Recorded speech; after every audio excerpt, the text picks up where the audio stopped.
오늘은 사탄의 존재 증명이라는 제목으로 여러분들에게 강의를 하도록 하겠습니다. 이제 저는 아시는 분들은 아시겠지만 사이비에 빠진 사람들과 상담을 하는데요. 한 2년, 3년 정도 된 것 같고, 상담하는 지역이 좀 넓습니다. 인터넷으로 이렇게 상담을 접수를 받다 보니까 우리나라 전국은 물론이거니와 전 세계적으로 제가 상담을 요청을 받아서 해요. 자, 근데 여러분, 사람에게는 이제 뭐가 있냐면은 다양성이 있잖아요. 다양성. 일단은 성격이 다르고, 그죠? 사람들마다 성격이 다르고, 성장 배경이나 이제 학력이나 아니면 이제 환경, 또 문화, 또 이제 나라에 따라서 사람들이 다르단 말이에요. 다양성을 갖고 있어요. 요즘 추세는 다양성을 인정하자라는 게 이제 요즘 추세잖아요. 근데 이 사이비 종교에 빠진 사람들한테는 뭐가 있냐면은 이 공통점이 있는데 놀라울 정도로 똑같습니다. 그러니까 아무리 다양한 환경, 배경, 성격, 사는 장소가 달라도요, 똑같아요.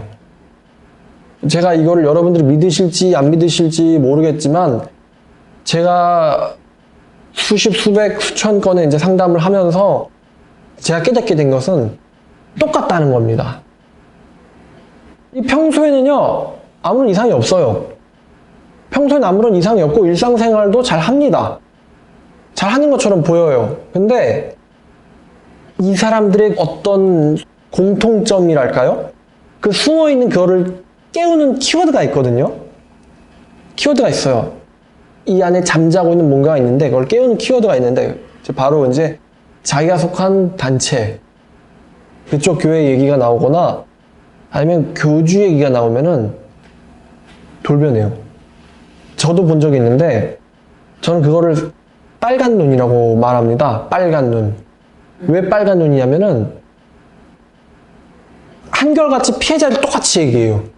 교회 얘기가 나왔을 때 아니면 교주 얘기가 나왔을 때 자기가 믿고 있는 신념을 부정하는 그런 말을 들었을 때 눈빛이 바뀐다는 거예요.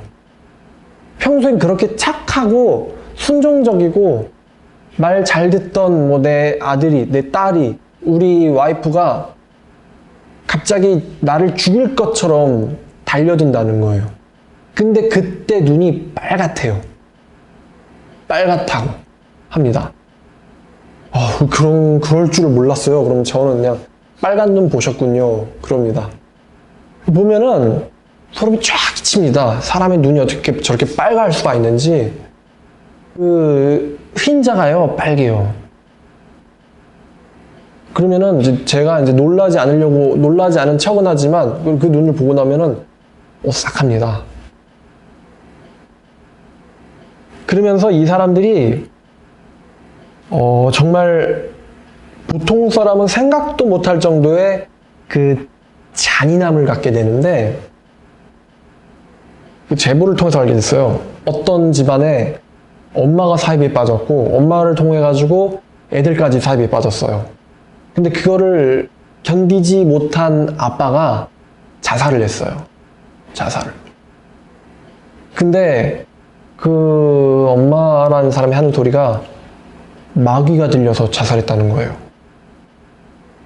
그래놓고는 그 애한테 갔더니 애가 그러니까 아빠의 영정사진 앞에서 씩 웃고 있답니다. 이걸 듣는데 소름이 끼치더라고요. 아빠는 자기들 때문에 자살했는데. 또 있는 사건이 있죠. 정통교회를 다니던 엄마가 애들이 사이비에 빠져가지고 자살을 했어요. 너무 힘들어하다가 자살을 했습니다. 하나뿐인 혈족이에요. 그럼 형식적으로는 우리가 선택한 종교 때문에 엄마가 자살을 했다. 그럼 상식적이라면은 자신을 한번 되돌아보거나 아니면 자신의 잘못을 뉘우치거나 최소한 양심의 가책 정도는 느껴야 되는 거잖아요. 미안함 정도는. 저한테 그 이제 들려오는 소리가 엄마가 남겨놓은 그 유산을, 그나마 있는 그 유산도 다 그냥 뭐 교주에게 줬든가 갖다 써버리고, 애들이 다른 사람 만날 때 지네들이 이렇게 불쌍하니까 돈을 달랩니다. 그러면서 거기가 나쁘다? 이런 말은 한마디도 안 할 뿐더러 오히려 거기를 얘기하는 사람을 싫어한다 그래요. 그러니까 반성을 전혀 안 한 거죠. 인간이, 여러분 상상이 돼요? 자기 엄마 자살시키고 자기 아빠 자살시키고 후회나 양심의 가책을 느끼는 게 아니고 영정사진 앞에서 웃고 있고, 자기 불쌍하니까 돈이나 달라고 그러면서 후회나 뉘우침은 하나도 하지 않는 그런, 여러분 그런 사람 이해가 됩니까? 그런 사람이 지구에 존재한다는 거, 그런 사람들이 지구에 존재한다는 게 여러분 이해가 돼요?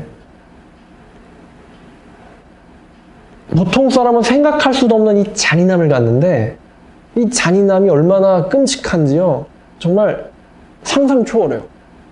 부모와 자식 간의 연 끊는 거를요, 무슨 뭐 어디서 옷 걸려가지고 실 조금 늘어나면 그거 자르잖아요. 잘라야 되잖아요. 그거 끊는 것처럼 생각해요. 이거 있으면은 나한테 거추장스럽다, 탁 잘라요.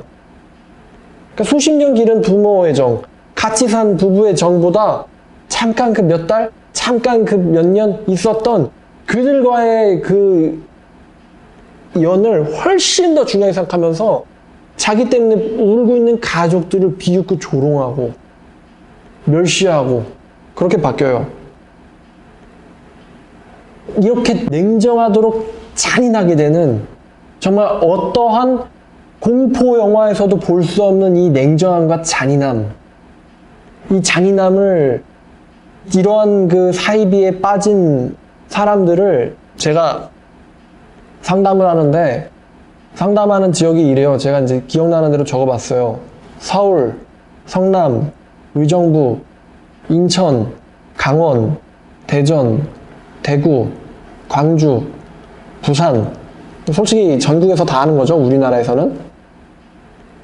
그리고 호주, 뉴질랜드, 미국, 독일, 아프리카에서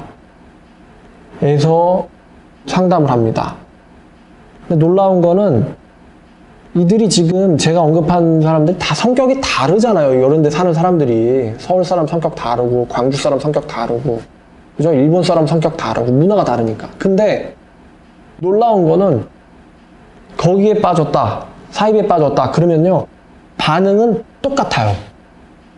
그 어떻게 생각하고 어떻게 행동할지를 거의 제가 뭐 손바닥 내다보듯이 얘기하는 게 똑같이 들어맞아요.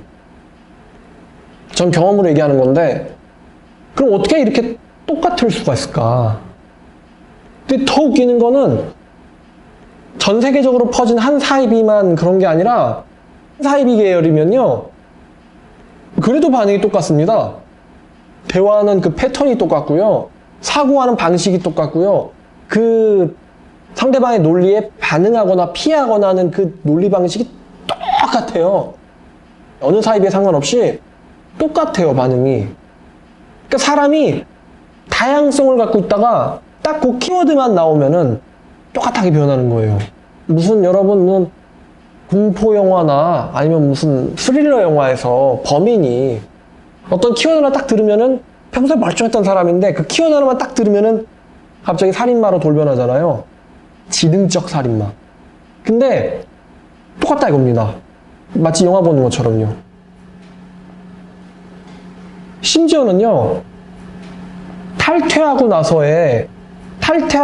어떻게 살아갈지, 이 탈퇴하고 나서의 행동 결정도 똑같아요. 신기하게도 똑같습니다. 이게 다양하지가 않아요. 수백, 수천, 수만의 사람들이 나오는데 똑같아요. 그러면 우리가 이제 만약에 이제 지금 뭐 종교성을 띈 강의고 뭐고 이런 거 다 떠나서 우리가 지금 다들 과학자라고 막 생각을 해봐요. 과학자, 뭐 아니면 뭐 심리학자, 뭐 의사라고 한번 가정을 해봐요. 그럼 여러분, 어떤 이상한 점이 있으면 여기에 대해서 이제 인간이라면 호기심을 갖고 연구를 하잖아요. 그래서 이제 이거에 대해서 이 분야를 개척하고, 이 분야가 있나요? 사이비에 빠진 인간들이 똑같이 전 세계 어느 인종이든 아프리카 살든 미국 살든 한국 살든 일본 살든 똑같이 행동한다는 거에 대해서 여기 어떤 논문이 있나요? 하여튼 이쪽 분야도 개척을 해야 될 것 같은데, 이 똑같은 거에 대해서 만약에 여러분들이 불신자라면 뭐라고 설명하시겠어요? 왜 이렇게 똑같을까? 아니 뭐 의학으로 따졌을 때 그 병, 그 바이러스에 걸리면은 증상이 이렇다. 이거는 뭐 병에 대한 거니까, 그 바이러스에 대한 거니까, 사람에 대한 게 아니니까 똑같을 수 있다고 쳐봐요. 근데 이거는 이제 생각을 하고 말하는 성격에 관한 건데 똑같아요. 생각하거나 행동하는 게. 어떻게 이렇게 똑같은 인간을 전 세계적으로 만들 수가 있을까? 그럼 상식적이라면은 아마 이렇게 생각할 거예요. 전 세계에 그 사람들을 뒤에서 지배하는 어떤 하나의 통일된 집단이, 통합된 집단이 있다. 뒤에 똑같은 지시를 내리는 집단이 있다. 이렇게 생각하는 게 이제 그나마 이제 좀 과학적이거든요. 분명히 우리가 아직 발견을 못했지만 이들에게 어떤 똑같은 어떤 메시지를 줘서 행동하게 만드는 어떤 커넥션이 있을 거다. 근데 지금 제가 드린 것들은 연결이 안 돼 있는 집단도 있단 말이에요. 제가 그게 이제 사이비에 빠진 사람들의 그 면을 어떤 이제 이렇게 해서 뭐 애가 이래서 부모랑 대판 싸우다가 가출했어요. 이제 또 서울에서도 부모랑 대판 싸우다가 뭐 가출했어요. 뭐 대구에서도 부모의 뼈를 부러뜨리고 뛰쳐나갔어요. 그다음에 뭐 대전에서도 자기 뭐 남동생의 팔뚝을 물어뜯고 가출했어요. 똑같거든요. 저는 그런 정보를 한 번에 다 제가 이제 받아 통합을 해요. 그러면 전 이런 생각이 듭니다. 어쩌면 내가 알고 있던 이 지식이, 이 부분적 지식이 어떤 커다란 그림 하나를 형성하는 거 아닐까. 제가 이제 무슨 얘기를 지금 하고 싶냐면은, 어떻게 그렇게 똑같은 인격이 나타나나, 어떻게 그렇게 잔인하고 양심의 가책도 없고, 어떤 분은 초인이라고 할 수도 있을 것 같아요. 니체 같으면은. 양심의 가책도 없고, 후회도 없고요. 그 다음에 뭐, 망설임도 없고요. 잔인하고요. 악랄합니다. 어떻게 이런 하나의 딱 통합된 인격체의 모습을 각기 다른 지역에 다른 나라에 있는 사람들이 이렇게 가질 수가 있을까? 어떤 키워드 하나에 발동하면서. 그럼 저는 어떤 결론을 내리느냐? 걔네들, 그 사이비의 신자들 안에 우리가 흔히 말하는 사탄이라고 하는, 마귀다, 사탄이다, 우리가 쉽게 사탄이라고 말하는 그 하나의 단일한 영적 존재가 걔네들 안에서 역사하고 있다는 거를 저는 느껴요. 그러니까 이것 외에 어떤 과학적이거나 의학적이거나 심리학적인 어떤 이론이나 설명이 가능하면은 이제 댓글을 달아주세요. 제가 거기에 대해서 또 연구를 하거나 공부를 해야 되니까. 하지만 그게 이제 불가능하다면 어떻게 전 세계에 연결도 없는 사람들을 똑같은 인격으로 만들어버리는가? 똑같은 최악의 살인마의 인격으로 만들어버리는가? 그러면 걔 안에 이 모든 커넥션을 초월하는 초자연적인 존재가 있다. 라는 그 그림을 저는 보는 그런 느낌이에요. 그러니까 어떤 애를 여기서 요만큼 제가 봤고, 여기선 비슷한데 요만큼을 본 거예요. 여기선 조금 달랐지만 또 이쪽 면을 좀 봤고, 어디선 좀 더 전체적인 그림을 그렸어요. 그 23 아이덴티티라는 영화가 있는데, 비스트라는 이제 24번째 인격이 숨어 있잖아요. 그 24번째 인격에 대해서 23가지의 다중인격들이 묘사하는 게 조금씩 다른데 하나를 어떻게 형성하거든요. 걔는 힘이 세고, 걔는 벽을 기어올 줄 알고, 걔가 나타나면 모든 인류는 다 걔네들 앞에, 질서 앞에 다 굴복해야 되고, 걔가 세상을 지배할, 이런 정보들을 23개 다른 인격들이 다 얘기합니다. 근데 그거를 사람들은 안 믿어요. 하지만 이제 영화에 나오죠. 24번째 인격이 있었죠. 하나의 어떤 악랄한 인격이 하나 숨어 있었던 거예요. 그게 이제 비스트였는데, 마찬가지로 사탄의 인격이 사이비들에게서 역사하고 있다는 거를 저는 느낍니다. 똑같은 사탄이기 때문에 행동 패턴과 방식과 사고방식이 똑같아요. 그리고 오죽하면은 제가 사이비에 빠진 인간들을 가리켜서 사탄이 성육신한 거다 라고 제가 표현까지 합니다. 육신을 입고 이 세상에서 활동을 한다면 이런 모습 아닐까? 부모의 영정사진 앞에서 웃고 있는, 저 마귀 들려서 죽었다. 그게 누구의 인격이 들어간 걸까요, 그게? 그리고서는 모든 사기꾼들은 지의 이익을 추구하거든요? 근데 걔네들은요, 남의 멸망을 조장할 뿐만 아니라 끝끝내는 자기의 멸망까지 조장해요. 아마요, 뉴스에 드러나지 않았지만 굉장히 많은 거기에 탈퇴자들이 지도새도 모르게 자살했을 거예요.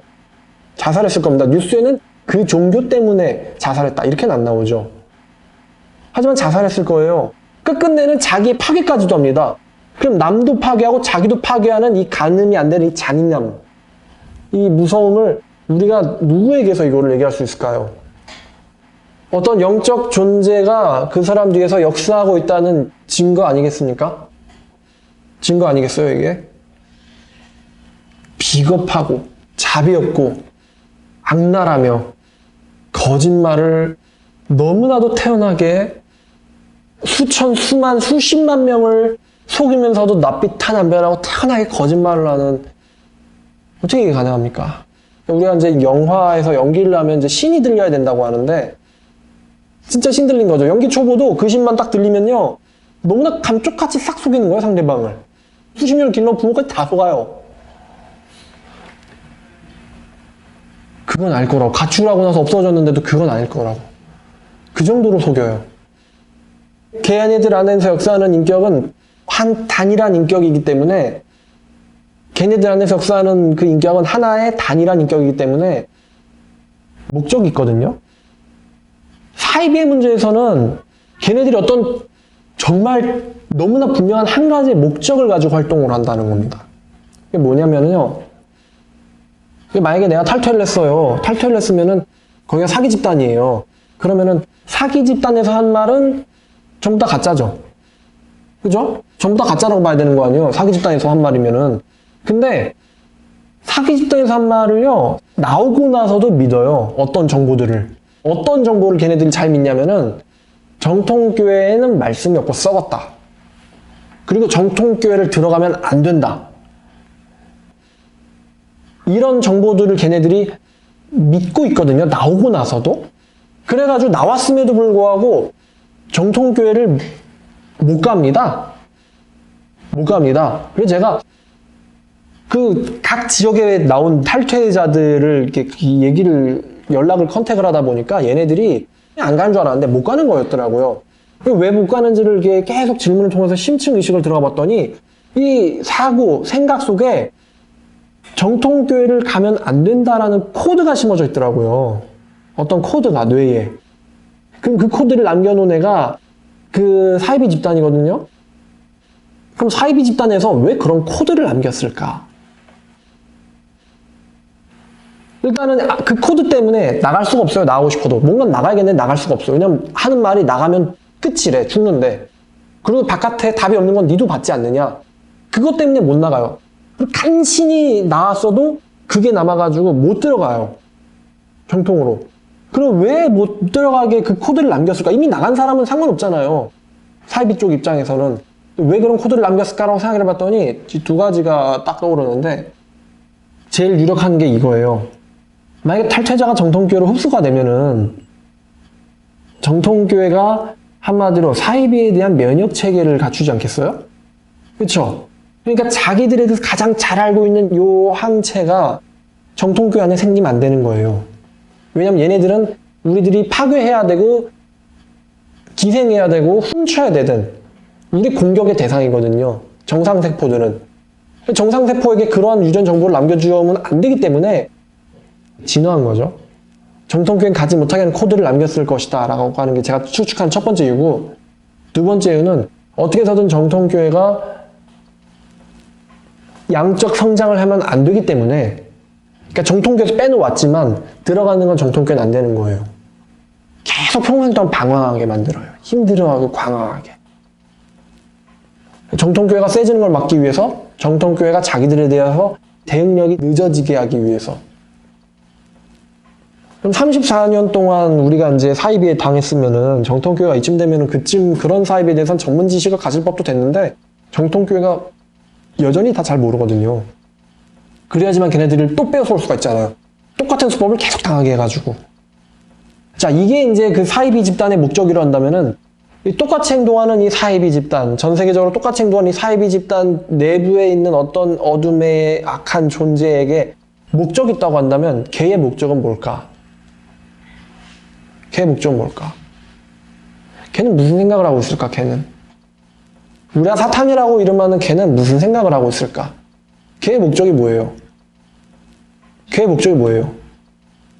파괴하는 거죠. 파괴하는 거예요. 걔는 자기가 멸망할 거라는 걸 알고 있습니까? 모릅니까? 알고 있죠. 어차피 자기는 멸망해요. 자기의 세력을 구축해봐야 자기는 멸망해요. 그럼 걔가 멸망하기 전까지, 완전히 멸망하기 전까지 걔가 해야 될 일은 걔의 적이 창조한 세계를 어떻게 해서든 하나라도 더 망하게 하는 거예요. 멸망시키는 거예요. 그게 걔가 발버둥 치고 걔가 밤낮 잠도 자지 않고 하는 유일한 행동, 유일한 목적이에요. 전부 다 멸망시키는 거. 자기를 포함해서. 전부 다 멸망시키는 거. 어떻게 하면 멸망합니까? 어떻게 하면 멸망해요? 그렇죠. 어떻게 하면 멸망하냐? 걔는 몇천 년 동안에 이 싸움을 해왔던 존재예요. 그래서 너무나 잘합니다. 사이비의 뭐 역사가 짧으면 34년, 길으면 뭐 한 180년 이렇게 됐지만 걔는 이러한 싸움을 아담과 이브 때부터 시작해가지고 몇천 년을 해왔어요. 어떻게 하면 사람을 멸망시킬지를 제일 잘합니다. 제일 잘 알아요. 어떻게 내가 실수했더니 얘가 구원을 받았더라. 그럼 그 구원받는 그거를 아는 애가 멸망시킬 줄도 아는 거 아니겠어요? 그 걔는 딱 하나의 목적을 갖고 있습니다. 거듭나지 못하게 하는 거죠. 거듭나게 못하게 하는 데는 많은 방법이 있어요. 거듭나는 데는 한 가지의 방법밖에 없죠. 뭐죠? 거듭나려면은 회개해야 돼요. 회개하고 믿어야 돼요. 그분을. 회개하고 믿어야 돼요. 근데 그것만을 피하면은 다 죽일 수 있어요. 그리고 매우 지능적인 방법을 씁니다. 하나는 사이비를 만들어서 거기다가 애를 가두는 거예요. 사이비 안에다가. 그럼 얘는 절대로 0의 0.01%라도 회개를 할 일은 없어요. 회개하고 거듭날 일이 없어요. 또 하나의 방법이 여기서 나와가지고 얘가 혹시나 어디를 가면 안 됩니까? 교회를 가면 안 돼요. 교회를 가면 안 돼요. 교회를 가서 복음을 듣다가 거듭날 수가 있잖아요. 그러니까 정말 제일 안전한 곳에다가 애를 가두는 데는 실패했지만 적어도 위험한 장소에는 못 가게 하는 거예요. 걔가 얘기하는 위험한 장소란 복음이 있는 곳이에요. 거긴 못 가게 하는 거예요. 안전장치가 걔가 여러 개를 깔아놨어요. 하나가 또 있어요. 그게 뭐냐면은 회개를 해야 되거든요. 회개를 하려면은 내가 죄인이라는 사실을 인지해야 되잖아요. 근데 내가 나왔다는 것만으로 나는 이미 거듭났다라고 착각하게 만드는 거예요. 회개 없는 구원이 있습니까? 회개는 안 했는데 구원받았다고 생각하게 하는 거예요. 그러면은 애가 여기 나와가지고 방황하다가 그 위험한 장소를 갔음에도 불구하고 이미 얘는 회개해서 구원받았다고 생각하기 때문에 안심하거든요. 등잔 밑이 어둡다고.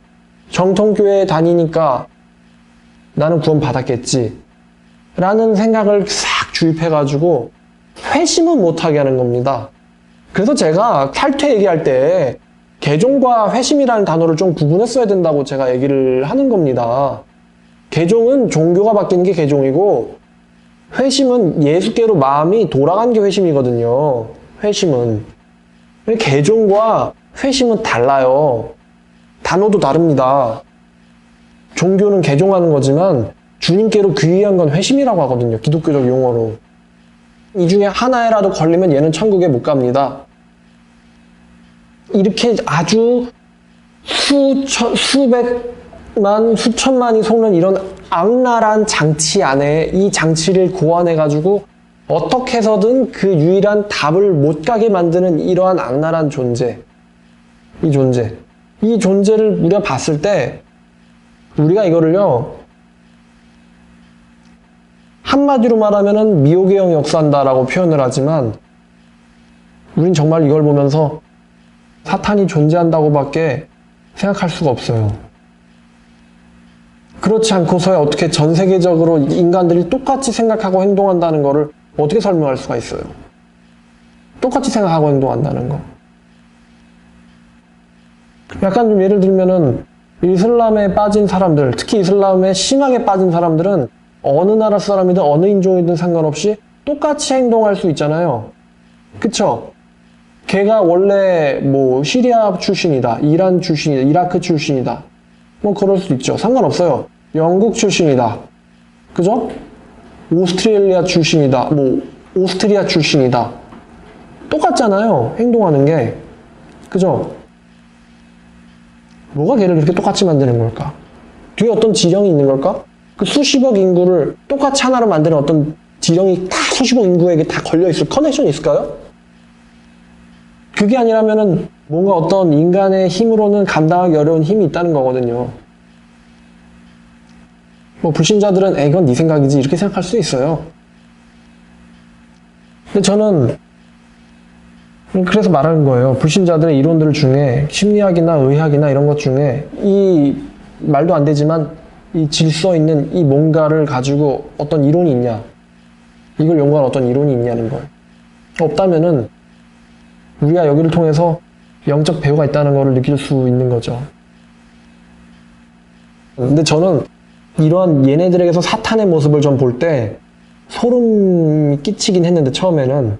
근데 사탄이 얘네들 배우에서 진짜 강력하게 역사하고 있다는 사실을 제가 매번 깨달으면서 저도 사탄이 존재한다고 하는 이 믿음, 사탄이 존재한다라고 하는 믿음이 커져갈 때 이걸 뒤집어서 다른 생각이 드는데 그게 뭐냐면은 하나님이 계시다는 거예요.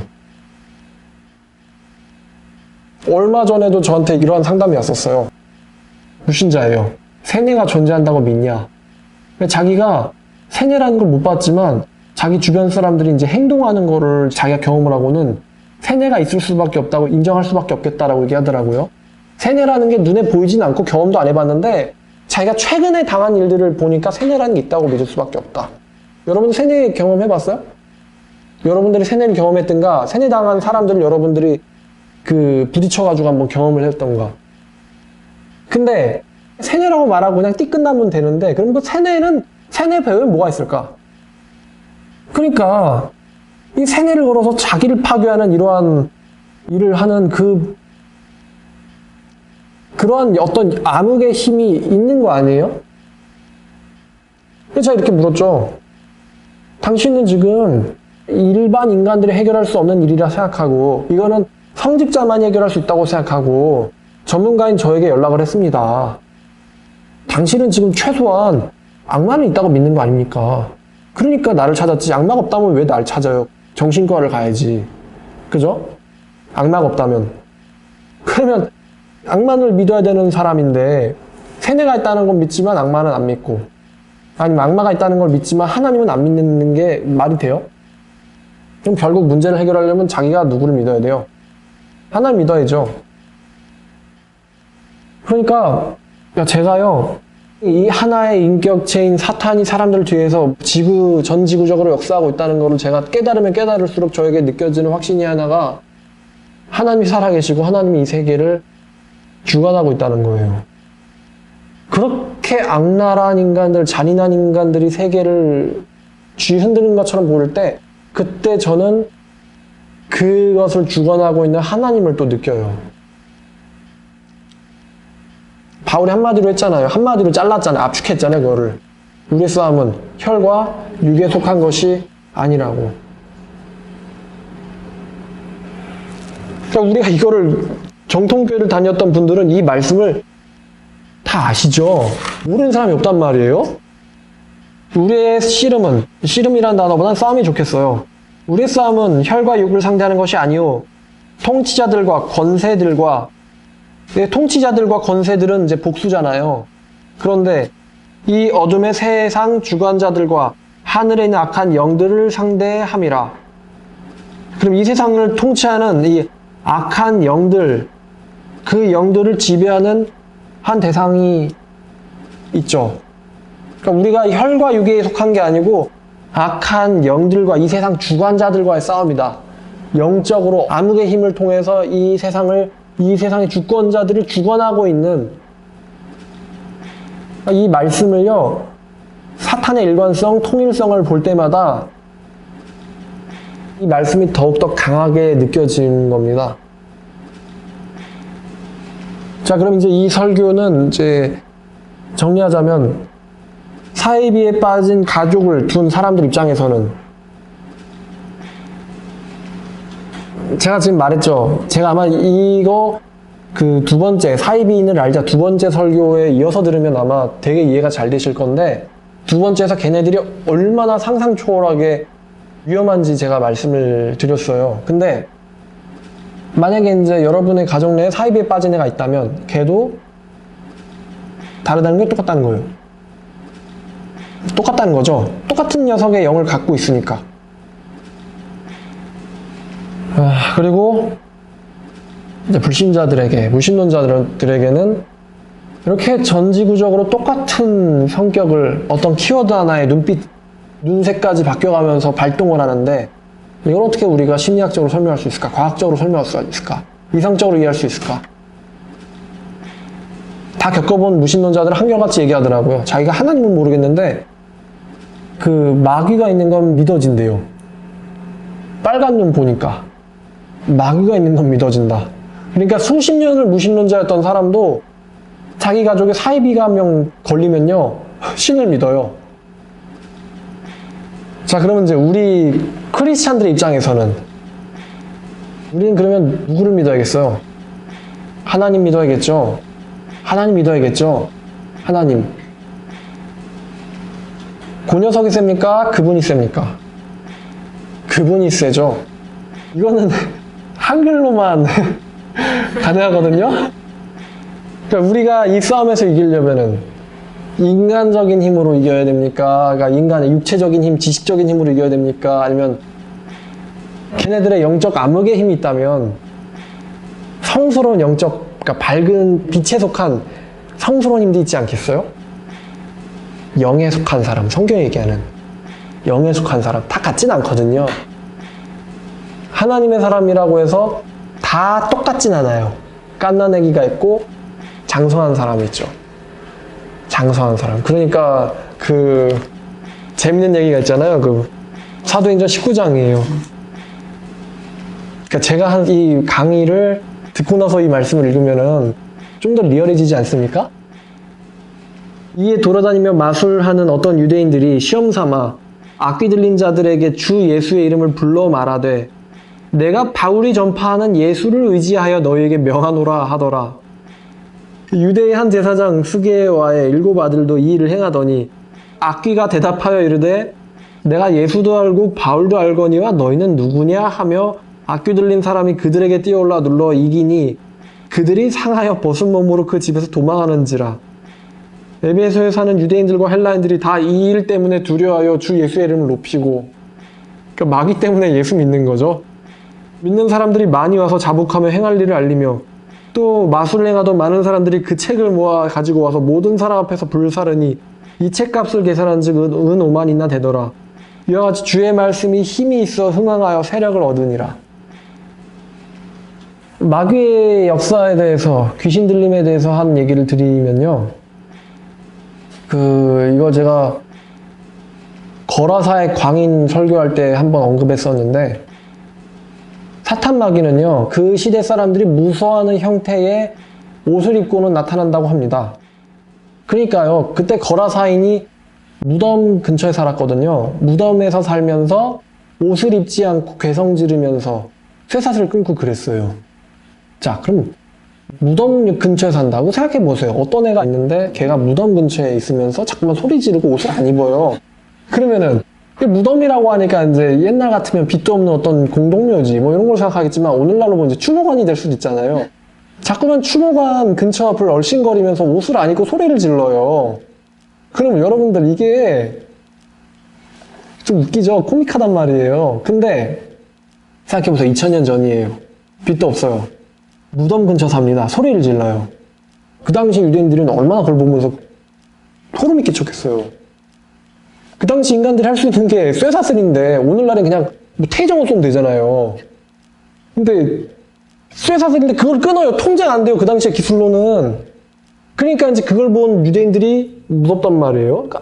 근데 제가 이거 왜 이렇게 현대로 가져와서 코미디하게 믹스했냐면은 앞만 봐도 저거는 귀신의 영이 들어간 게 아니고 개그의 영이 들어간 것 같은데 여러분 사탄이 무덤 옆에 살아요?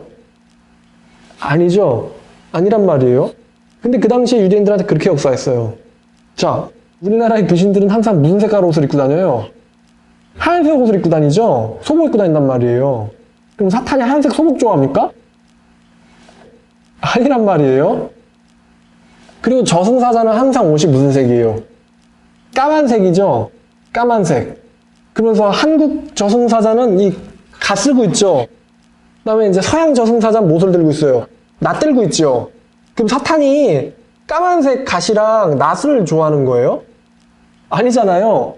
그러니까 뭔 얘기냐면요. 사탄은 그 시대의 그 나라 사람들이 무서워하는 형태로 나타난다고 해요. 그럼 이때는 지금 마귀 들린 인간이 말도 하고 목소리도 바뀌어가지고 내가 예수도 알고 바울도 아는데 넌 누구야? 이러면서 날뛰고 막 힘으로 이겨요. 근데 오늘날 그러면 어떻게 되겠어요? 오늘날 그러면은 이제 이거 이런 말이고 이거란 말이에요. 그러니까 그렇게 하면은 많은 피해를 줄 수가 없잖아요. 그러니까 2000년 전에는 무덤에서 옷을 안 입든가 아니면 내가 바울도 알고 예수도 안다고 그러고 돌아다니든가 날뛰든가 오늘 21세기에는 귀신한테 신접한 사람이 어떻게 역사합니까? 가장 지능적으로 역사하죠. 사회 가운데서. 사회비로. 하느님은 똑같아요. 죽이는 거죠. 옷 안 입고 방방 뛰는 것보다 내가 예수도 한다고 목소리를 바꿔가면서 얘기하는 것보다 더 많은 영혼들을 지옥 보내는 일은 사이비에게 들어가서 역사하는 거예요. 걔네들이 되게 지능적으로 보이는데 사실은 지금 우리가 읽었던 얘네들과 같은 애입니다. 거라사의 광인 마가 5장에 나오는 걔랑 같은 애예요. 그리고 아담한테 가서 거짓말했던 걔입니다. 걔가 걔네들에게 역사하고 있어요. 거짓말하는데 전혀